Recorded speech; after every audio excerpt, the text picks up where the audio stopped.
Assalamualaikum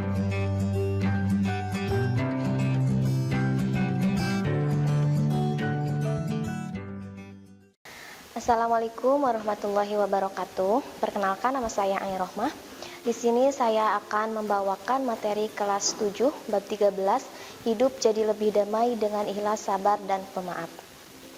Ikhlas artinya perbuatan yang kita lakukan semata-mata hanya karena Allah dan tidak ingin dipuji oleh orang lain. Perilaku ikhlas sebagai penghayatan dan pengamalan dalam surat An-Nisa ayat 146 dalam kehidupan sehari-hari dapat diwujudkan dengan cara satu, gemar melakukan perbuatan terpuji dan tidak ingin dipamerkan kepada orang lain. Yang kedua, ikhlas dalam beribadah semata-mata hanya karena Allah. Dan yang ketiga, tidak mengharapkan pujian atau sanjungan. Yang keempat, selalu berhati-hati dalam bertindak dan berperilaku.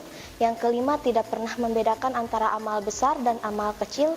Dan yang terakhir, tidak pernah menghitung-hitung apalagi mengungkit-ungkit kebaikan yang pernah diberikan kepada orang lain. Sabar adalah perilaku menahan atau mengendalikan segala emosi. Jika tak terkendali, maka emosi dapat menjerumuskan ke dalam kesengsaraan. Perilaku sabar sebagai penghayatan dan pengamalan dalam surat Al-Baqarah ayat 153 dalam kehidupan sehari-hari dapat diwujudkan dengan cara satu, sabar dalam menjalankan perintah Allah Subhanahu wa taala. Yang kedua, sabar dalam menjauhi maksiat atau meninggalkan larangan-larangan Allah. Dan yang terakhir, sabar dalam menerima dan menghadapi musibah.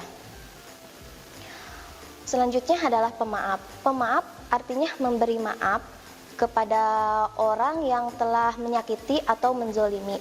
Perilaku pemaaf sebagai penghayatan dan pengamalan dalam surat Ali Imran ayat 134 dalam kehidupan sehari-hari dapat diwujudkan dengan cara satu, memberi maaf dengan ikhlas kepada orang yang meminta maaf. Yang kedua, meminta maaf atas kesalahan yang diperbuat. Dan yang terakhir, tidak memendam rasa benci dan perasaan dendam kepada orang lain. Selanjutnya, memahami hukum bacaan nun sukun dan tanwin. Apabila ada nun sukun atau tanwin bertemu dengan huruf hijaiyah, maka ada 4 hukum bacaan, yaitu idhar, idgham, iqlab, dan ikhfa. Idhar yaitu apabila ada nun sukun atau tanwin bertemu dengan salah satu huruf idhar yang 6, maka bacaannya itu harus jelas. Contohnya min hasanatin. Nah, huruf idhar tersebut hurufnya ada 6, 1 hamzah, ha, ain, ha, ghin, kha.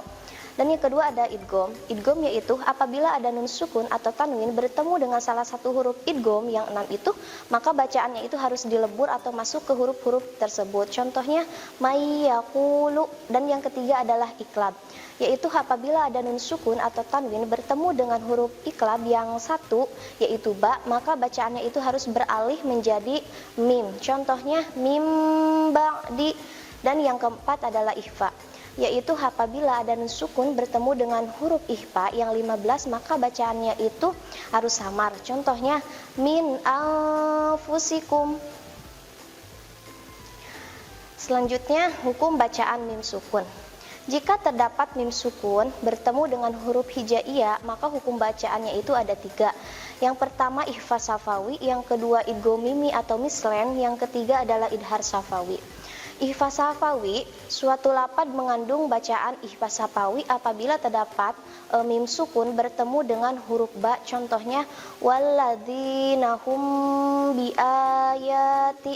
Dan yang kedua adalah idgham mimi atau mislen. Suatu lafaz mengandung bacaan idgham mimi apabila terdapat mim sukun bertemu dengan huruf mim. Contohnya lakum ma sa'altum. Dan yang terakhir adalah idhar safawi. Idhar safawi, suatu lafaz mengandung bacaan idhar safawi apabila terdapat mim sukun bertemu dengan huruf idhar safawi yang 26. Contohnya rabbukum wala. Mungkin itu saja yang dapat saya sampaikan. Mohon maaf bila ada kesalahan. Wabillahi taufiq wal hidayah. Wassalamualaikum warahmatullahi wabarakatuh. Kunjungi sosial media lainnya seperti website kami di pkbmalfatah.com, Facebook PKB Malfatah Mananjaya, Instagram PKB Malfatah Official. Dan terima kasih telah klik video ini. Jangan lupa like, comment, share, and subscribe untuk menunjukkan dukungan kamu terhadap channel ini. Enjoy the video PKB Malfatah.